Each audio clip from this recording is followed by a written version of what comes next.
நம்ம இன்னைக்கு என்ன பார்க்க போறோம் அப்படின்னா, இந்த பாட் நெக் டிசைன் வந்து 9 இன்ச்சுக்கு நீங்க கொடுத்துருக்கீங்க. அது 10 இன்ச்சுக்கு எப்படி ரீசைஸ் பண்றது அப்படின்னு சொல்லி நிறைய பேர் கேட்டிருந்தீங்க. ஸோ எப்படி இந்த டிசைனை ஈஸியா நம்ம ரீசைஸ் பண்றது அப்படின்னு சொல்லிட்டு தான் பார்க்க போறோம். ஸோ நான் வந்து இதுல வந்து மார்க்கிங் எல்லாமே நான் பண்ணி வச்சிருக்கேன். இந்த ஹைட் வந்து பாத்தீங்க அப்படின்னா 10 இன்ச்சுக்கு இருக்கும். ஸோ இந்த ஹைட் வந்து பார்த்தீங்க அப்படின்னா நான் 10 இன்ச் வச்சிருக்கேன். ஸோ நம்ம கிட்ட இந்த ஸ்டென்சில்ஸோட ஹைட் வந்து பார்த்தீங்க அப்படின்னா நெக்கோட ஹைட் 9 இன்ச் இருக்கு. ஸோ 9 இன்ச் இருக்கிறத நம்ம எப்படி 10 இன்ச்சுக்கு மாத்துறது அப்படின்னு சொல்லிட்டு பார்க்கலாம். ஸோ எனக்கு வந்து இந்த பாட் நெக் இருக்கு இல்லையா, ஸோ இந்த வளைவு வந்து பார்த்தீங்க அப்படின்னா 3 இன்ச்சுக்கு வேணும். அதனால நான் என்ன பண்ணியிருக்கேன் அப்படின்னா இங்கே 3 இன்ச்சு அண்ட் இங்கே 3 இன்ச்சுக்கு நான் மார்க் பண்ணியிருக்கேன். இந்த கேப் வந்து பார்த்தீங்க அப்படின்னா 2.5 இன்ச்சஸ்க்கு நான் மார்க் பண்ணியிருக்கேன். என்னோட ஷோல்டருக்கு 2.5 இன்ச்சஸ் வர்றதுனால நான் 2.5 இன்ச்சஸ்க்கு மார்க் பண்ணியிருக்கேன்.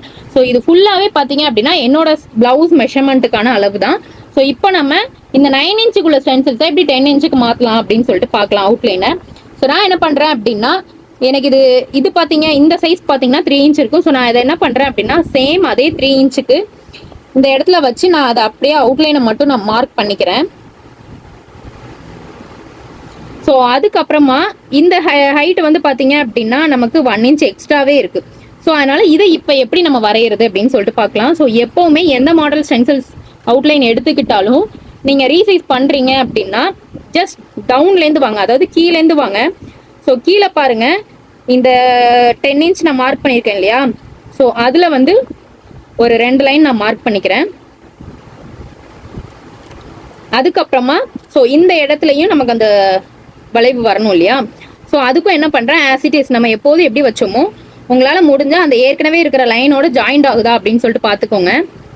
பார்த்துட்டு நீங்கள் அந்த லைனில் வரைஞ்சிங்க, லைட்டாக மூவ் பண்ணாலே போதும், நமக்கு எக்ஸாக்டாக அந்த ஷேப் வந்து கிடைச்சிரும்.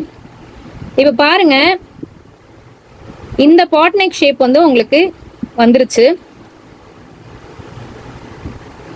ஸோ எல்லாத்தையுமே ஜாயின் பண்ணி விட்டோம் அப்படின்னா அழகான ஒரு பாட் நெக் ஷேப் வந்து நம்மளுக்கு கிடைச்சிருச்சு. ஸோ இது மூலமா நம்ம சைஸ் வந்து ஈஸியா இந்த ஸ்டென்சில்ஸ் வச்சு நம்ம என்ன சைஸ் வேணாலும் நம்ம ரீசைஸ் பண்ணிக்கலாம். நம்ம ரீசைஸ் பண்ணி வச்சதுக்கு அப்புறம் நமக்கு பின்னாடியும் வேணும் அப்படிங்கிறப்போ நம்ம கார்பன் ஷீட்டை வச்சு அடியில வச்சு இதை அப்படியே நீங்க இதுக்கு மேல வரைஞ்சிங்க அப்படின்னா இதே சேம் ஷேப் அந்த சைடும் வந்துடும்.